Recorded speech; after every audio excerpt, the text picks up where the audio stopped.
Hello बच्चों, सलाम नमस्ते। आइए केमिस्ट्री पढ़ते हैं हंसते हंसते। स्माइल करिए, कुछ गहरी गहरी सांसें लीजिए, एनर्जी रिजुविनेट करिए, खुश हो जाइए क्योंकि खुशी खुशी पढ़ना मज़ा देता है। हल्की हल्की बारिश हो रही है, मौसम बहुत अच्छा हो गया है, इसलिए हम जो है आज दिन में शूट कर रहे हैं। चलिए, तो उससे पहले हमने आपको कोशिश की थी कि अच्छे से बैलेंसिंग द केमिकल सिखा दें। उसके बाद जो है दो तीन चीज़ें बची हुई थी, उनमें से है एक natural redox reaction. Redox reaction हमने पढ़ा था, उसकी कुछ पहचान बताई थी। Now natural redox reaction we will study in the form of 3R: respiration, rancidity, rusting. It is for GK and you should know that respiration as well as photosynthesis both are redox reaction. Respiration, photosynthesis both are redox reaction, but today we have to study respiration, rancidity and rusting. First of all, respiration. Respiration is redox reaction because in this reaction glucose gets oxidized to produce carbon dioxide plus water plus heat. What a good machine! हमारी body कितनी अच्छी machine है। एक मोल glucose के जलने से 673 kilo calorie heat produce करती है। This energy, this heat is utilized for performing various body activities like walking, talking, sleeping, running, remembering, thinking. All these activities are controlled by energy released by oxidation of glucose. Okay, so this is natural redox reaction. ये दौर जो चल रहा है, corona का बड़ा खतरनाक दौर चल रहा है। अभी आपने देखा होगा एक इंस्ट्रूमेंट का नाम ले रहे हैं, पल्स ऑक्सीमीटर। मैंने सोचा बहुत सारे बच्चे जानते होंगे, जानते होंगे क्या होता है, तो मैं बता दूं। पल्स तो हम समझते हैं कि हार्ट की बीट होती है, उसको नापने के लिए क्या करते हैं, पल्स फील करते हैं, पल्स देखते हैं। तो पल्स की भी एक लिमिट होती है। अगर हेल्दी है, एवरेज ह्यूमन बीइंग को देखें तो 72 टाइम्स क्या होती है, पल्स उसकी होती है। एज बढ़ जाती है तो अलग हो जाती है, बचपन में कुछ अलग होती है। ऐसी हार्ट बीट क्या होती है, अलग होती है। वैसे एक जी की बात सोच के बताना, मम्मा की पल्स तेज होगी या डैडी? घर में झगड़ा मत करा देना मम्मी डैडी का। तो पल्स ऑक्सीमीटर क्या करते हैं, ऑक्सीमीटर से ऑक्सीजन नापते हैं, saturation of oxygen in the blood. ये 10th लेवल का नहीं है, और लेकिन मैंने सोचा ये ज़रूरत है, आजकल बच्चे समझें इससे क्या होता है। तो ऑक्सीजन जो ब्लड में सैचुरेशन है, अगर 95 से कम होने लगता है, 95% से, इसका मतलब लंग्स में कुछ प्रॉब्लम है, लंग्स जो है प्रॉपरली काम नहीं कर पा रहे हैं। Just I think you have studied in your life processes respiratory system. Lungs का स्ट्रक्चर देखा, एल्वेलाई देखा होगा, ऑक्सीजन का एक्सचेंज देखा होगा कैसा होता है, वगैरह वगैरह। तो उसमें अगर 95% से कम है तो फेफड़ों में कोई प्रॉब्लम हो सकती है, या कुछ और बात हो सकती है, या कुछ लोग क्या होता है एनीमिक होते हैं, उनमें भी ऑक्सीजन की कमी हो सकती है। तो ये ऑक्सीजन इसको जलाने के लिए चाहिए, एनर्जी नहीं मिलेगी तो क्या होगा, मुश्किल पैदा कर देगा। जैसे ऑक्सीजन की सप्लाई अगर ब्रेन में 2 मिनट तक ना मिले तो डेथ हो सकती है, या पेशेंट जो है वो कोमा में जा सकता है।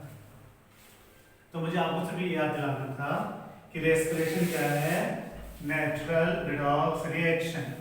तो 3R में एक R हमने कंप्लीट किया, एक और जो है वो बहुत काम आने वाला है एग्जाम के लिए, रेंसिडिटी। ये जो मौसम चल रहा है, बारिश का मौसम चल रहा है ना, हो सकता है जब आप वीडियो खोल के देखें तो मौसम कुछ और हो, पर बारिश के दिनों में देखो खाने की चीज़ें जो रखी होती हैं उनकी शेल्फ लाइफ कम हो जाती है, जल्दी खराब हो जाते हैं। आप एक अंदाजा करके देखें कि हल्दीराम की भुजिया जो है, मुंह में पानी आ जाता है, तो हल्दीराम की भुजिया जो है वो कई महीने तक खराब नहीं होती है। बस एक इम्पॉर्टेंट बात बताऊं, आप सब बच्चे बड़े होशियार इस काम क्या कीजिए, यहाँ पर पैकेट में कुछ और होता है, अंदर कुछ और होता है, तो कम से कम इतना ज़रूर है कि उसके एक्सपायरी डेट जो लोग नहीं देखते हैं। तो आपने देखा कि मम्मी के बनाए हुए चिप्स हैं, घर के बनाए हुए चिप्स हैं, दादी के बनाए हुए पापड़ हैं, हाँ? तो वो क्या होता है, वो जल्दी खराब हो जाते हैं। लेकिन जो स्टैंडर्ड कंपनी जो बनाती है वो खराब नहीं होते हैं। तो उसकी वजह क्या है, वो बहुत ज़्यादा फूड प्रिजर्वेटिव इस्तेमाल करते हैं। तो पहले हम समझेंगे रेंसिडिटी होती क्या है। कुछ खाने की चीज़ें ऐसी होती हैं जिनमें oil and fat, northern India में देखें तो यहाँ पर एक बिस्किट की वैरायटी होती है, उसे पापे कह के बुलाते हैं। सॉरी टू से उसमें पता नहीं कौन सी फैट इस्तेमाल होती है, कौन सा तेल इस्तेमाल होता है। अगर उनको एक दिन में खुला छोड़ दें तो फौरन इसमें से कुछ अजीब सी स्मेल आती है और उनका जायका बदल जाता है। तो हम क्या कहेंगे, rancidity, it is the natural redox reaction, natural redox reaction in which the food items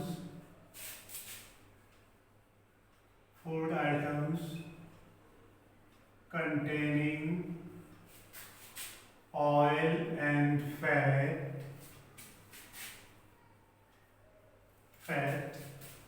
ठीक है, becomes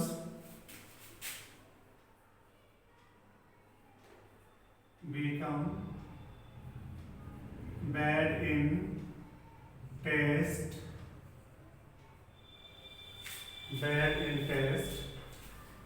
and give foul smell, एक अजीब सी स्मेल आ रही है, foul smell. The natural redox reaction in which the food items containing oil and fat becomes bad in taste and give foul smell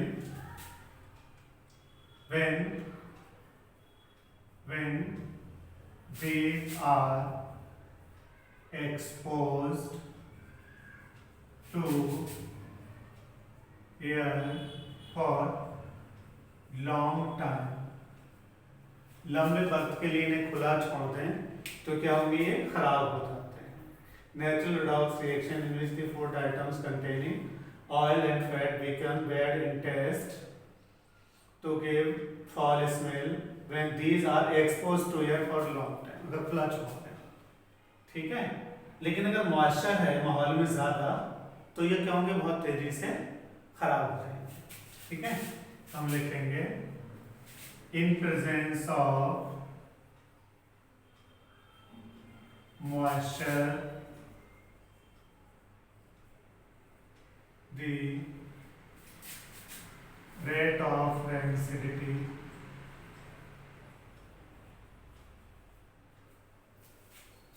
becomes high. क्यों, आपको पता होगा इन दोनों हमारे स्किन इचिंग भी ज़्यादा हो जाती है ना, बीमारियां भी ज़्यादा फैलती हैं। बल्कि देखिए कंपैरेटिवली और मौसम के मुकाबले में बारिश के दिनों में बीमारियां क्या होती हैं, ज़्यादा होती है, खास करके डाइजेशन से जुड़ी हुई प्रॉब्लम जो है वो ज़्यादा होती है। तो मॉइस्चर की प्रेजेंस में रेंसिडिटी इसलिए ज़्यादा हो जाती है कि जो बैक्टीरिया रेंसिडिटी करते हैं, खाने को स्पॉइल करते हैं, उनकी ग्रोथ क्या होती है, बहुत तेज़ हो जाती है। इन जनरल देखा गया कि 30 से 35% टेम्परेचर और moisture is more conducive for the growth of bacteria and other germs. Even fungal growth becomes very fast in rainy season. Okay, एक सामाजिक कहावत है कि 3 चीजें ढक के रखना चाहिए, जिस्म, दौलत और खाना। जिस्म, दौलत और खाना। अब आप कंपेयर कर देखिए मैं क्या कह रहा हूं। दौलत से क्या मतलब है? अगर आपके डैडी बहुत सारे पैसे लेके आए और आपकी डिमांड थी डैडी इस बार हमें जो है स्पोर्ट साइकिल दिलाइएगा, और आपने प्रॉमिस किया कि अगले बर्थडे पे हम जरूर देंगे, तो डैडी आपको मुस्कुराए, बेटा अभी पैसे नहीं। हो डैडी आप झूठ भी बोलते हैं, आपने अलमारी में इतने सारे पैसे रखे थे। इसका मतलब हुआ कि उसने खुले हुए पैसे देखे तो लालच आ गया। ऐसे अगर हम खाने की चीज़ों को खुला छोड़ दें तो बैक्टीरिया ललचाएंगे, फट से एंटर कर जाएंगे, फिर आपके पेट में मुसीबत खड़ी कर जाएंगे। ठीक है, तो मार्च के दिनों में जो रेंसिडिटी जो है बहुत ज़्यादा बढ़ जाती है। मैं एक हेल्थ शो का लाइव प्रोग्राम देख रहा था, तो उसमें सरदार जी ने एक एक्सपर्ट आए हुए थे, शायद डॉक्टर त्रेहान थे, मेदांता वाले, कोई और था, बहरहाल मशहूर डॉक्टर थे।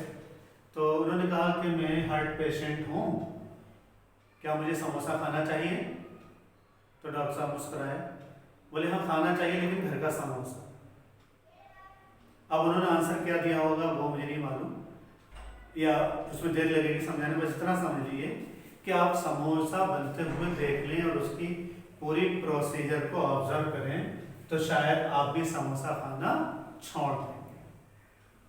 मेरे मोहल्ले में थोड़ी दूर पे एक समोसे की दुकान है, तो मैं 10 बजे गया, तो उसका जो बड़ा सा जो कढ़ा होता है जिसमें जो है वो समोसे बनाता है, उसमें कम से कम उसने 20-25 लीटर तेल डाला। इत्तेफाक में फिर किसी काम से निकला, वो तेल क्या था, कम हो चुका था, फिर उसने तेल बढ़ा दिया उसने। यानी उसने 10 बजे भट्टी शुरू की है, शाम 6 बजे तक वही तेल इस्तेमाल करता है। अब तेल क्या है, खौल रहा है, बॉयल हो रहा है, एयर में क्या है, ऑक्सीजन मौजूद है, तो उसका ऑक्सीडेशन होता रहता है।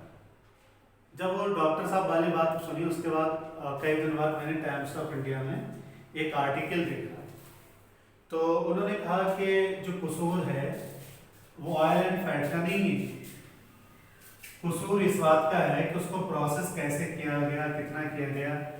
अब मान लीजिए कि सुबह 10 बजे से शाम 6 बजे तक 20 बार उसमें समोसे फ्राई किए गए, तो ऑयल क्या होता है, एयर के कांटेक्ट में आने के बाद उसका ऑक्सीडेशन होता रहता है। हम लोग चौथे चैप्टर में कार्बन्स कंपाउंड में पढ़ेंगे, एक चीज कहलाती है अल्डिहाइड और कीटोन। तो ये एक्चुअली क्या होता है, ये अनसैचुरेटेड हाइड्रोकार्बन होते हैं ऑयल में। जब इनका ऑक्सीडेशन होता है तो अल्डिहाइड और कीटोन्स में बदल जाते हैं। अब वो अल्डिहाइड और कीटोन समोसे के साथ हमारे पेट में जा रहे हैं। कुछ लोगों का स्टमक क्या होता है, बहुत सेंसिटिव होता है, तो ये अल्डिहाइड और कीटोन जो है वहां पर स्पाज़म, क्रैम्प पैदा कर देते हैं पेट में। इसलिए क्या होगा, पेट में दर्द होने लगता है, वो नुकसान देता है। दूसरा, हार्ट पेशेंट के लिए ये अल्डिहाइड और कीटोन जो हैं काफ़ी हद तक खतरनाक साबित होते हैं। आप लोगों ने अक्सर सुना होगा कि कैंटीन का खाना खाने से आपका क्लासमेट या आपका जानने वाला या फला बच्चा जो है वो बीमार हो गया, तो उस खाने का भी कसूर नहीं था, लोग कहते गंदा खाना रहा होगा। जब खाना गर्म किया गया माइक्रोवेव में रख दिया, तो बैक्टीरिया तो मर गए। अब उसमें जो ऑयल जो था, फैट जो था, वो क्या था, अल्डिहाइड और कीटोन में बदल गया, इसलिए वो नुकसान दे रहा है। लेकिन अल्डिहाइड और कीटोन की बात 10th स्टैंडर्ड में नहीं बताई जाएगी, लेकिन मैंने आपको इसका लॉजिक बता दिया क्योंकि I am man of logic. तो उसका लॉजिक क्या था, दर्द क्यों होता है, समोसे गलती नहीं है। गलती कहाँ पर है कि वो जो ऑयल है वो किस में चेंज हो गया, अल्डिहाइड और कीटोन में चेंज हो गया, जो कि नुकसान पहुंचा रहा है। अब जरा बात करेंगे tips for preventing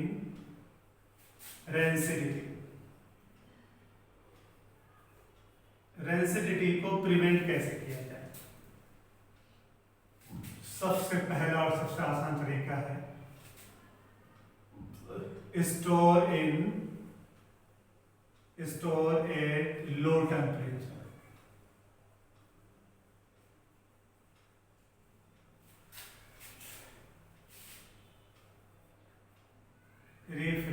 refrigeration, refrigeration, ठीक है। लो टेम्परेचर पे स्टोर करें, उनका रेफ्रिजरेशन करें, तो क्या होगा, बैक्टीरियल ग्रोथ क्या होती है, स्लो हो जाती है। यहाँ पर भी एक बात याद कर लो कि कोई क्रीम है, आइसक्रीम है या पेस्ट्री है या जिसमें फैट इस्तेमाल की गई है, अमूल है, बेहतर रहेगा हम इसको अगर डीप फ्रीज नहीं करें, क्योंकि ऑर्डिनरी जो रेफ्रिजरेटर होते हैं इनमें टेम्परेचर 0 डिग्री तक जाता है, लेकिन डीप फ्रीज में ये -4 डिग्री सेल्सियस तक जाता है। तो अंदाजा ये किया जाता है -4 डिग्री सेल्सियस पर ज़्यादातर बैक्टीरिया डीएक्टिवेटेड हो जाते हैं, वो उसको खराब करने में कामयाब नहीं होता है। दूसरा है use of food preservative, use of food preservative.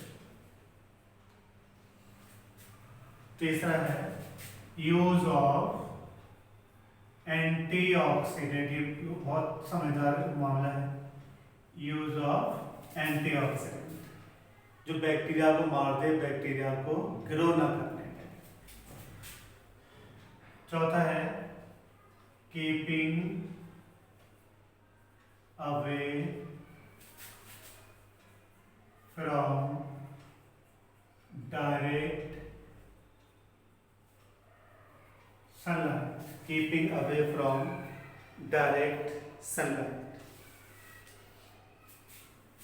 एक चीज और है, आपने देखो ताजमहल टी जो आती है ना उसका ऐड देखा होगा, उसमें वो कहता है वाह उस्ताद वाह, तो उसमें एक वर्ड इस्तेमाल करता है वो वैक्यूम पैक। तो वैक्यूम का मतलब हुआ कि उसमें मॉइस्चर और एयर क्या करते हैं, 0 करते हैं।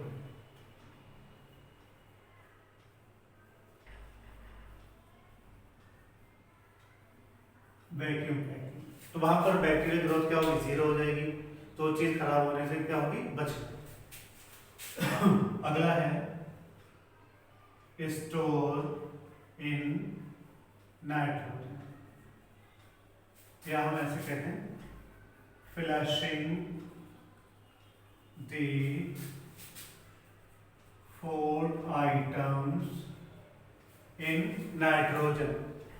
फिर से देख लेते हैं, पहला क्या था, store at low temperature, bacterial growth 0 हो जाएगी। इसका दूसरा नाम होगा बैक्टीरियोस्टैटिक मेथड। 0 बैक्टीरिया भी आमतौर पर हमें चाहिए नहीं, कुछ ऐसे बैक्टीरिया होते हैं जो हमारे लिए दोस्त होते हैं, इनकी जरूरत तो होती है। अगला है यूज ऑफ फूड प्रिजर्वेटिव, यानी उस बैक्टीरियल ग्रोथ को क्या करेंगे, ये रोक देंगे। खास कर फंगल ग्रोथ बड़ी खतरनाक होती है, जैम्स हैं, जेलीज हैं, स्क्वैशेस हैं, पिकल्स हैं, तो उनमें क्या होता है, पैच सा बन जाता है जो नुकसान पहुंचाता है। अगला है use of antioxidant, BHA, BTA butylated टॉलिन oxide, और BHA ब्यूटाइलेटेड हाइड्रोक्सी एनिसोल, ये बहुत सारे कंपाउंड होते हैं जिनका इस्तेमाल करते हैं। कीपिंग अवे, ये एंटीऑक्सीडेंट की बात करें तो नेचुरल एंटीऑक्सीडेंट भी होते हैं। हल्दी, टर्मरिक, आप लोग अपनी मम्मियों से और जो 50+ औरतें हों उनसे सुनिएगा कि पहले जो छोटे बच्चे होते तो खाने को क्या दिया जाता, तो इतने चिप्स और ये खाने के जितने भी स्नैक्स हैं उस वक्त अवेलेबल नहीं थे, बल्कि गांव का सीन देखें तो बारिश जब हो जाती थी, अब से 50 साल पहले, 40 साल पहले गांव में भी इतना आसानी से गैसेस नहीं थी, तो लकड़ियाँ गीली हुई, सबका खाना लकड़ियों से बनता था, बहुत सारे लोग होते थे फैमिली में, कजिन्स बहुत सारे होते थे, तो वहाँ की सीनियर जो लेडीज़ होती थी, दादी नानी, वो क्या करती थी, बरसात के दिनों के लिए कुछ इंतजाम कर लेती थी। हमारे इलाके में सेव क्या बोलाते हैं, सेव जो बेसन होता है उसके छोटे छोटे नट्स बना जाते हैं, तो उसमें क्या करते हैं, हल्दी डाल के और उसको तल लिया और रख दिया। हल्दी होने की वजह से पुदीना डाल देते हैं, करी पत्ता डाल देते हैं, तो ये क्या होता है, खराब होने से बचा लेते हैं। तो हल्दी क्या है, नेचुरल एंटीऑक्सीडेंट है, बल्कि इसीलिए बहुत सारी बीमारियों में इसका इस्तेमाल करते हैं कि बैक्टीरियल ग्रोथ को लगभग कम कर देते हैं। ये बहुत अच्छा है, keeping away from direct sunlight. Sunlight की वजह से जो खाने की चीजें जो होती हैं उनमें याद रखिएगा, एक टर्म आप पहली बार सुनेंगे, फ्री रेडिकल्स। फ्री रेडिकल्स पैदा हो जाते हैं जो जिस्म में पहुंचने के बाद, बॉडी में पहुंचने के बाद बहुत सारे डिसऑर्डर पैदा कर सकते हैं। वैक्यूम पैकिंग, तो वैक्यूम में बताया कि उसमें न एयर होगी न मॉइस्चर होगी, तो बैक्टीरियल ग्रोथ क्या होगी, जीरो हो जाएगी। ये बहुत अच्छा। स्टोरिंग नाइट्रोजन और flushing the food item in nitrogen. आप लोगों ने देखा बहुत सारे चिप्स होते हैं, छोटे बच्चे को दिलवा दिया, अरे फलाने मामा दिला के गए तो बड़ा खुश हुआ, बड़ा सा पैकेट जब खोल के देगा, थोड़े से तो हैं, मैं नहीं दूंगा।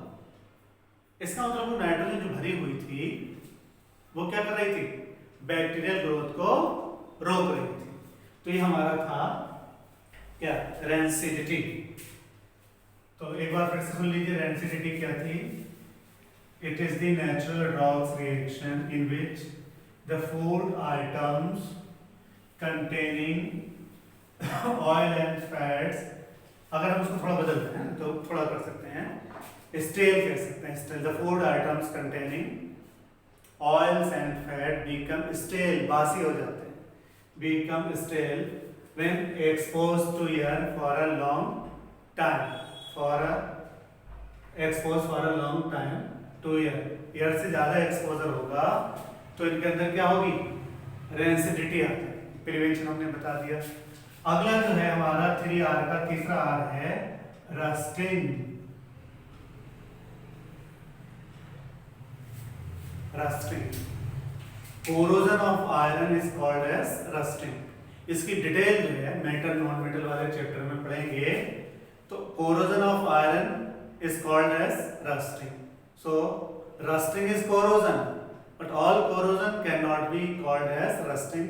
That's why corrosion of iron specifically is called as rusting.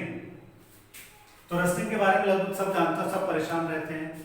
जो आयरन आर्टिकल्स होते हैं खास करके बरसात के दिनों में बहुत तेजी से खराब होते हैं, और मुझे लगता है लाखों टन लोहा जो है रस्टिंग की वजह से बर्बाद होता है, गाड़ियां बर्बाद हो जाती हैं। अब थोड़ा सा बदलाव आया है, वरना आप देखिए मोटरसाइकिल के रिम है, साइकिल के रिम है, बरसात दिनों में क्या होते थे, खराब होने लगते थे। आजकल आपने देखो बाइक पे ब्लैक कलर की कोटिंग होती है, उसको बचाते रहते हैं। तो ये सारी बातें हम करेंगे, लेकिन पहले हम समझ लो रस्टिंग क्या होता है।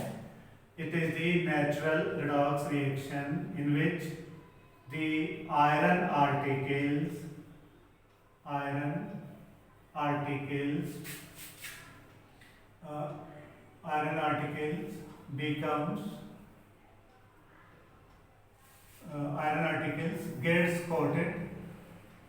gets coated with brown color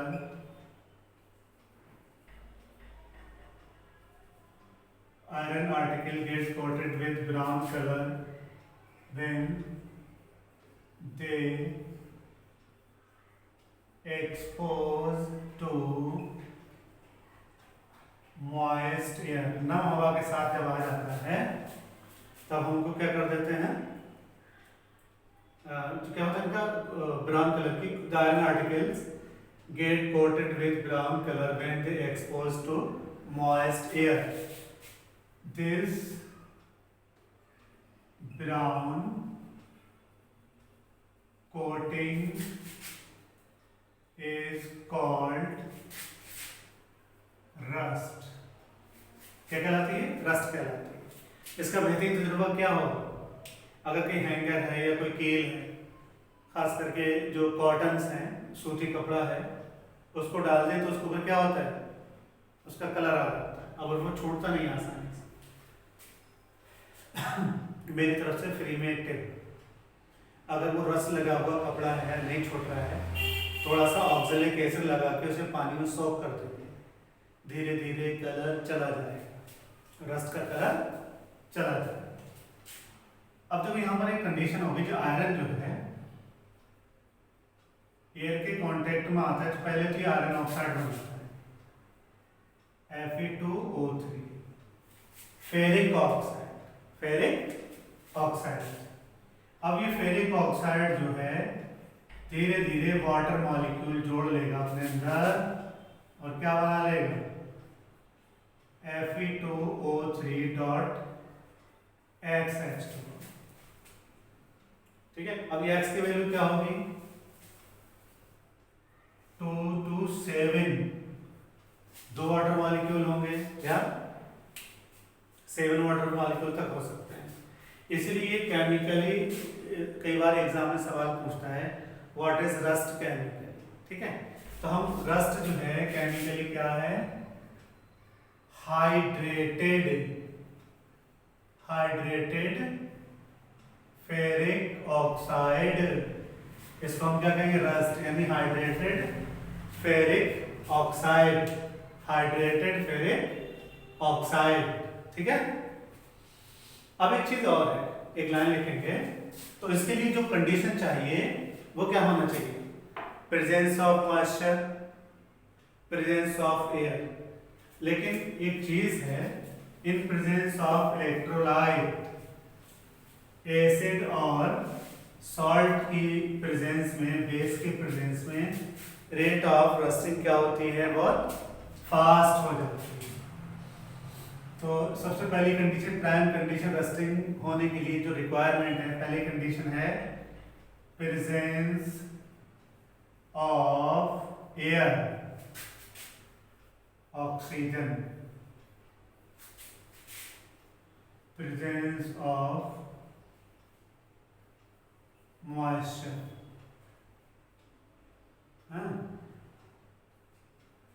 small amount of electrolyte can accelerate the rate of rusting। इसीलिए आप देखेंगे कि बरसात के दिनों में रेट ऑफ रस्टिंग जो है बहुत तेजी से होती है। कभी घूमने निकले तो किसी साइट पे चले जाएं जहाँ पर कंस्ट्रक्शन चल रहा हो, तो आप पाएंगे वहाँ पर जो रॉड्स हैं उन पे एक yellowish colour, brownish yellowish colour जो है डिपॉजिट हो जाता है। उसूली तौर पे वो बार्स हैं, जो रॉड्स हैं, उन पर रस्ट आनी नहीं चाहिए, क्योंकि रस्ट आने का मतलब उगल जाएंगे, लेकिन फिर भी थोड़ी सी रस्ट आ जाती है और बरसात के दिनों में क्या होती है, रस्ट बढ़ जाती है। लेकिन हम उनको रैप करके रखते हैं।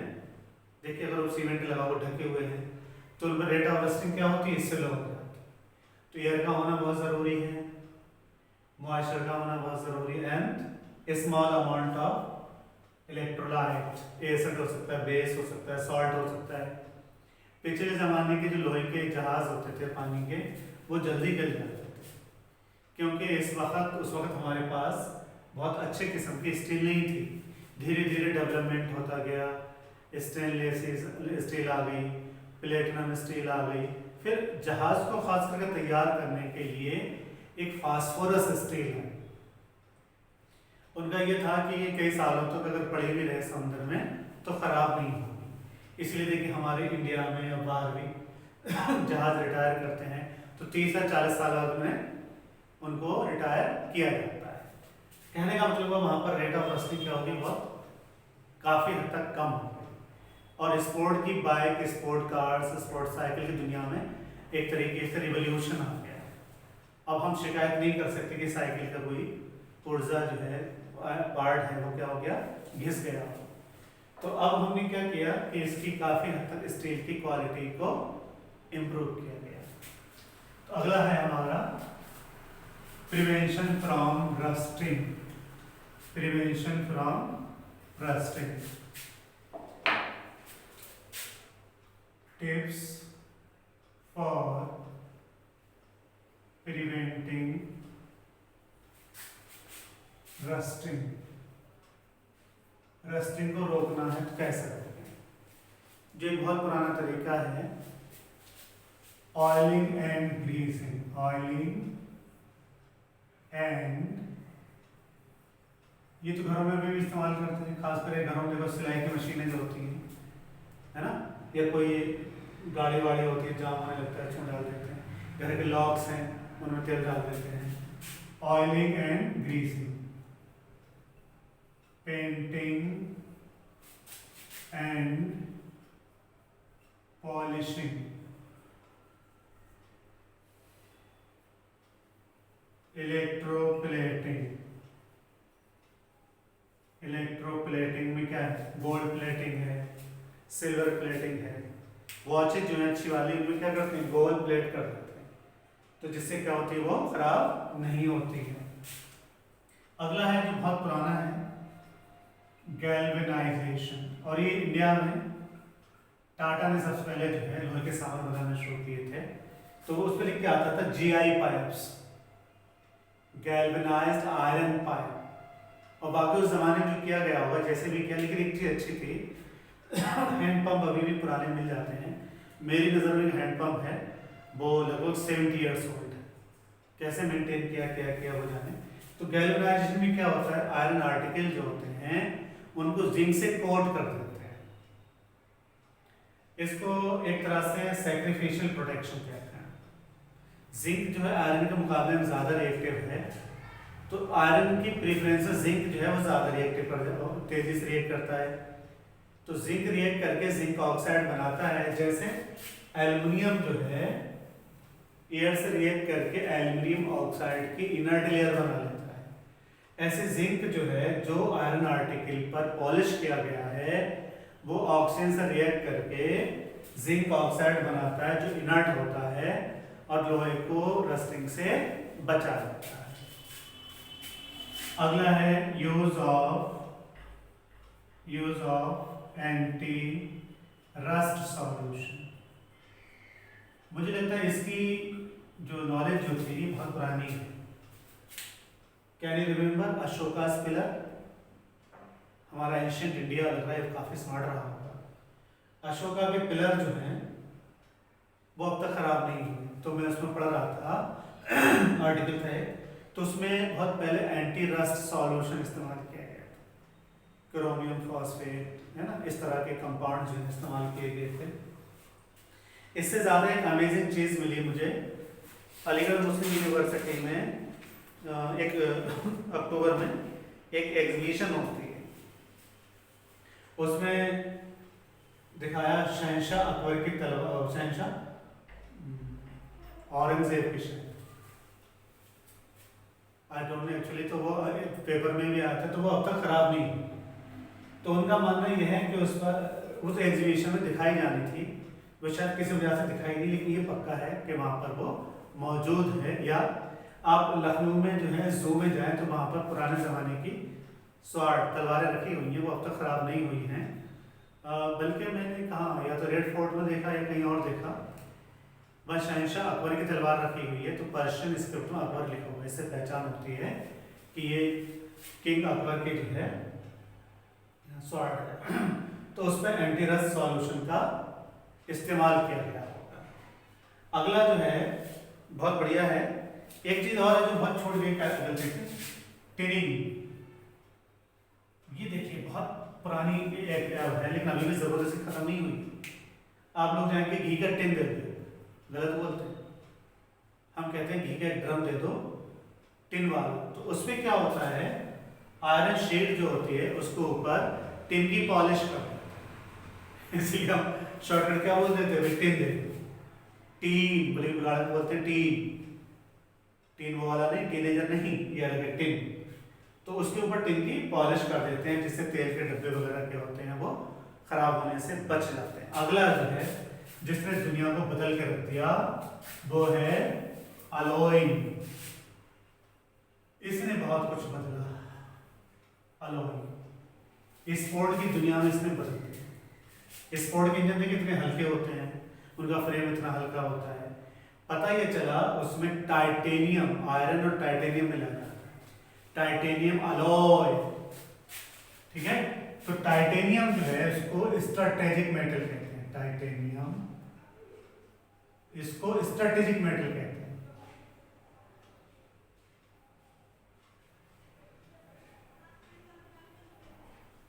जितने भी हार्डवेयर्स हैं वो टाइटेनियम और इसके अलॉय से बनाते हैं, खासकर गन्स जो होती है तो उसमें टाइटेनियम अलॉय इस्तेमाल करते हैं। बल्कि जो स्पोर्ट्स साइकिल्स हैं, स्पोर्ट बाइक्स हैं, उनके जो फ्रेम है वो टाइटेनियम अलॉय से बनता है। ठीक, अब आपको सुन के हैरत होगी कि एक अमेरिका में एक स्पोर्ट होता है जो लोग बाइक लेके जंप करते हैं। तो एक आदमी का फेस जो था वो डिफेस हो गया, टूट गया, बहुत बुरी तरह से डैमेज हो गया। ये फेस में कई सारी बोन्स होती हैं, वो सब बेकार हो गई। तो उसके सर्जन ने क्या किया, उससे परमिशन ली कि हम यहाँ पर हड्डियों में टिन लगा के आपके फेस को अच्छा कर सकते हैं। तो उससे पहली बार ये सामने आया कि टिन जो है ह्यूमन बॉडी से रिएक्शन नहीं करती है, नुकसान नहीं पहुँचाती है। तो उसने उसका बाकायदा बना के हड्डियों को जोड़ा, टिन को लगा दिया उसका। या जैसे आजकल देखा हड्डियाँ टूट जाती है, रॉड डाल देते हैं। तो टाइटेनियम तो नहीं, लेकिन टाइटेनियम जैसी ही होती है, जिससे कि वो बॉडी से रिएक्ट नहीं करती है, कोई नुकसान नहीं पहुंचाती। कोई भी बच्चा अगर आप दिन भर में कैलकुलेट करके देखें कि कहीं पर हम प्योर आयरन इस्तेमाल करते हैं, नहीं करते हैं। आयरन जो है बहुत पुराने जमाने से स्टील की शक्ल में इस्तेमाल होता है, प्योर आयरन इस्तेमाल होता ही नहीं। Steel is the alloy of iron and carbon. इसीलिए स्टील की क्वालिटी डिसाइड की जाती है, soft steel, mild steel, hard steel, इस तरह से उनका इस्तेमाल किया जाता है। ठीक है, अलॉय। तो ये हमारा था रस्टिंग। एक बार फिर से देख लीजिए, केमिकली रस्ट क्या था, हाइड्रेटेड फेरिक ऑक्साइड। क्या क्या कंडीशन थी, presence of air, presence of moisture, presence of electrolyte. क्या कहने की प्रिवेंशन थी, oiling and greasing, painting and polishing, electroplating, galvanisation, use of anti-rust solution, tinning and allowing. Allowing, ठीक है। ब्रास है, कॉपर हार्ड बनाया, ब्रास की शक्ल में ले लिया, ब्रॉन्ज ले लिया, लेकिन इसकी डिटेल जो है हम थर्ड चैप्टर में पढ़ेंगे। कैसा लगा ये कमेंट करके बताइएगा। तो लाइक करिए, शेयर करिए, मेरी तारीफ भी करिए। Thank you very much.